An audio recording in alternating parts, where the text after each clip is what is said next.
Siling, tara. Mabuti naman Kulas, salamat at naalala mo kung kamusta. Siling naman. Bakit ganyan sagot mo sa akin, Siling? Ano ba problema? Sapagkat pagkadilat ng iyong mata sa mga, wala kang ibang iniisip kamustahin kundi iyong mga tinapos. Siling, alam mo namang alam kong alam mo na mas malaga ka pa sa akin kaysa sa mga tinatalik mo mga. Siya nga ba? Ngunit kung nakikita ko ang iyong mga tinapos, ibig ko na silang naudyo at nagsalis. Kung sana yung gatin, kaya ko labang itong lagaan itong mga manok dahil itong mga manok na tumagdadala sa atin ngayon. Grasya ba o disgrasya? Gaya ng karaniwang nangyayari? Yung nakarang araw yung mga nakarang araw ay disgrasya lang. Ngayon marami na akong mga sistemang alam, sige. Noong nakaraang linggo, nung natalo ka, hindi ka pa ba nadadala sa mga bagong sistema? Disgrasya lang yun. Alam mo ba, kabit na gabi, Siling, nung naginip ako, hinahabol ako ng puting kalabaw, Siling. Siling, puting kalabaw. Eh ano kung puti?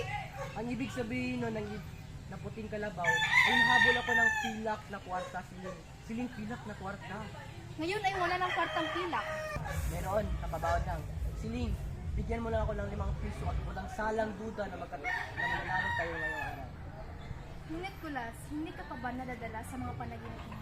Noong isang buwan, nanaginip ka ng ahas sa numero 8. Ang pinta kasi noon ay nakatuon sa Pebrero 8. Yun ay panaginip lamang, Siling. Ngayon, pinag-aralan ko na ang kaliskis at tenga ng aking mga manok. At walang salang duda na magkakwarta tayo ngayong araw. Kulas, natandaan mo ba ang ganyan-ganyan din na sinabi mo sa akin? Sinasabi ko sa iyo, Siling, disgrasya lang lamang yon. Sinabigyan mo na ako ng 5 piso. Pag matatalo pa ko, pinangako ko sa iyo na hindi na talaga ako magsasabog kailanman. Totoo?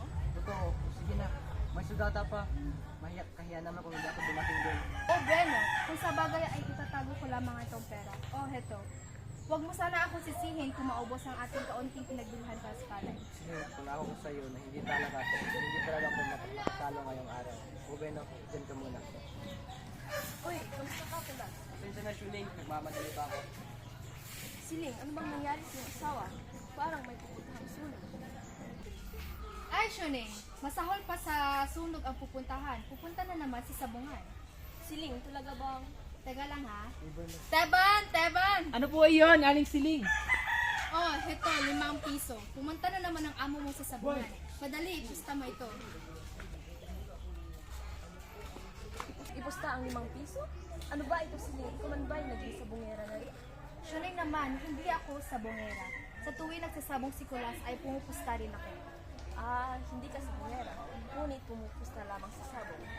Siling, ano bang pinagsasabi mo? Oh, bueno, Siling. Halika rito at maupot ka. Ipapaliwanag ko. Pero ngunit huwag mo itong ipaalam sa iba. Oo, huwag kang alala. Tamo, Shuneng, ako ay pumupusta lamang at pumupusta. Pumupusta ka sa sabong. Huwag kang Siling, pinaglalaroan mo yata ako. Hindi. Alam mo, nababawasan na kami ng pera dahil sa kasama ni Kulas. Mag-alala na ako, baka sa darating na araw, kami ay magdilidir na naman. Pinilit ko siyang pigilan, ngunit kami ay madalas na magagalit. Upang maiwasan magagalit at maiwasan ang aming kwarta, ay umisip na ako ng paraan. May isang buwan na pumupusta si Kulas sa kanila. Si Teba naman ay pumupusta sa manok na kalaban. Sa aming hila. Sa dahilan na kung matatalo si Kulas ay panalo. Kung panalo naman si Kulas ay talo ako. Sa ganyang paraan ay hindi na nababawasan ang aming kwarta. Sumasakit ang ulo ko sa sigawang yan. Ikaw ba naman kasi, sukat ba namang pumili ng bahay sa tapat ng sabungan? Ano bang ako'y pumili ito? Ang gusto kong bahay ay malapit sa simbahan. Ngunit ang gusto ni Kulas ay malapit sa sabungan. Siya nga naman. Hindi siya gusto ako sa sabungan kasi naniting na ang orasyon ng sabon sa tindahan. Hindi, syempre. Pagtitira tayo namin dito, sayang naman ang aming pagkukumara. Oh, ito na pala si Teban, tumatakbo. Aling Siling! Nanalo po tayo, Aling Siling. Ito po ang kwarta. Mabuti naman. Oh, magpunta ka na sa kusina, baka tayo ay mulatan ni Kulas. Oh, Breno, lumakat na tayo Siling. Ano ba Kulas? Sila hindi ka ata inabutan ng kalabaw na puti. Huwag mo na nga yung banggitin, Siling. Talagang ako lang talaga ang maalas sa sabong. At hindi na talaga ako magsasabong kailanman. Iyan ang maghirap sa sugal. Walang pinangahawak ng swerte. Hanggang ayaw ko na ng sabong, isusumpa ko na talaga na hindi na talaga ako magsasabong kailanman. At talagang ayaw ko na makita ng anino ng sabungan na iyon. Naway sana'y magkatotoo iyan. Oo, sige, ngawa ko sa'yo na hindi na talaga ako magsasabong kailanman. O bueno, magpaalamig ka muna ng ula at pupunta muna kami kay Aling Kikay upang bumili ng sabon. Uy, kulang. Kumusta ka? Ay, ito, talagang malas talaga ako. Ayaw ko na na magsabong, palagi na lang ako talo. Alam mo kanina kung saan malagabak yung aking sabong, yung aking manok? Oh, saan? Sa tari ng kalaban. Bakit naman? Wala akong natalo sa iyo? Anong wala? Marami, Castor. Ngunit, huwag ka tumigil magsabong. Tama. Sapagkat hindi ka nakapatuloy ng sabong, hindi mo mabawi yung pera na pinusta mo. Samantarang pag ikaw nakapatuloy ng sabong, maaari mong mabawi yung pera na pinusta mo. Castor, alam mo, mababaon ako dyan. Tama nga si Siling, Castor. Swerte-swerte lang ang sabong. At wala akong swerte. Ano pang swerte yan? Kulas, tignan mo ako. Wala pa akong talo sa sabong. Mano nga, Castor, matigil ka nga dyan. Mainit pa kasi ulo ko. Tignan mo, Kulas. Bastos ka pala ng wego. Oo, natalo yung manok ko sa sabong. Pero nanalo ako. Eh, paano yan, Castor? Pumupusta ako hindi sa aking manok, hindi sa kalaban. Eh, paano kung magkakataong manalo ang iyong manok? Ginagawan ko ng paraan. Maano nga, Castor? Huwag mo nga akong biruin. Sinasabi ko na sa'yo kanina, mainit ulo ko. Ano bang biro sinasabi ko sa iyo? Ito'y totoo. Ngunit, Castor, paano mangyayari yan? Gusto mo bang malaman? Oo, sige nga. Kunin mo isang pinalin mo at ipaliwanag ko sa iyo. Kahit alin sa mga tinatari ko? Oo, kahit alin. Sige nga, tanga.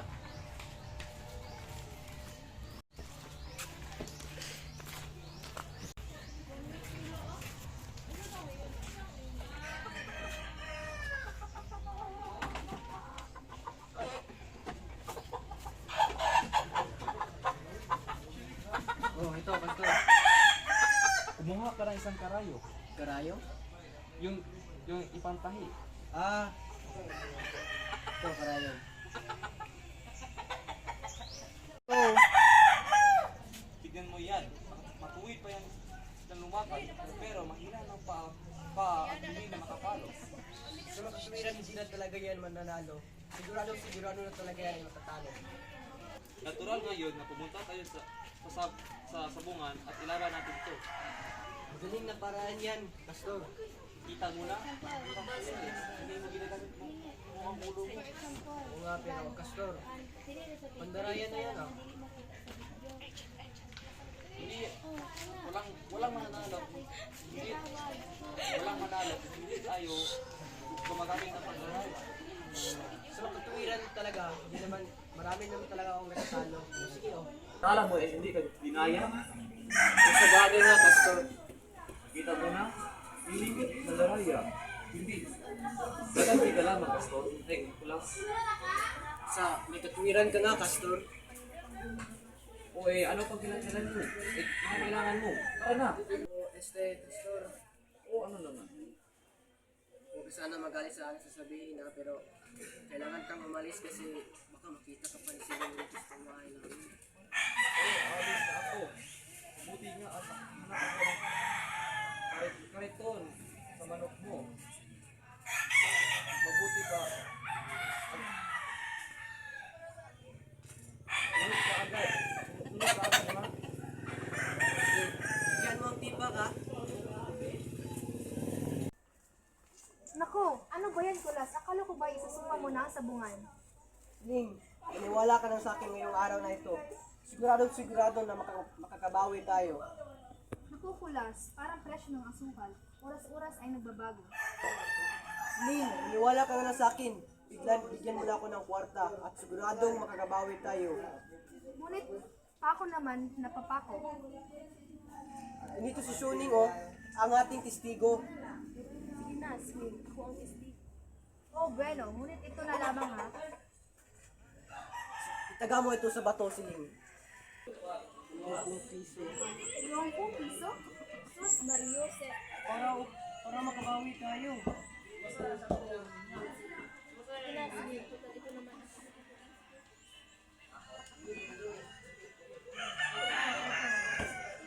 Siling, sinawa ko sa'yo. Pag mananalo tayo, kwarta tayo ngayon. O Beno, sige, pupunta na ako. Teban! Teban! Teban, madali ka. Opo, Ali Siling. Oh, heto, 20 piso, ipusta mo yan. Nagpunta naman yung amo sa sabungan. 20 piso po ito ah. Madali ka, Teban. Ikusta mo sa manok ng kalaban. Ito todo po ba ito? Oo, todo. Opo, naku po. Maraming halaga po ito.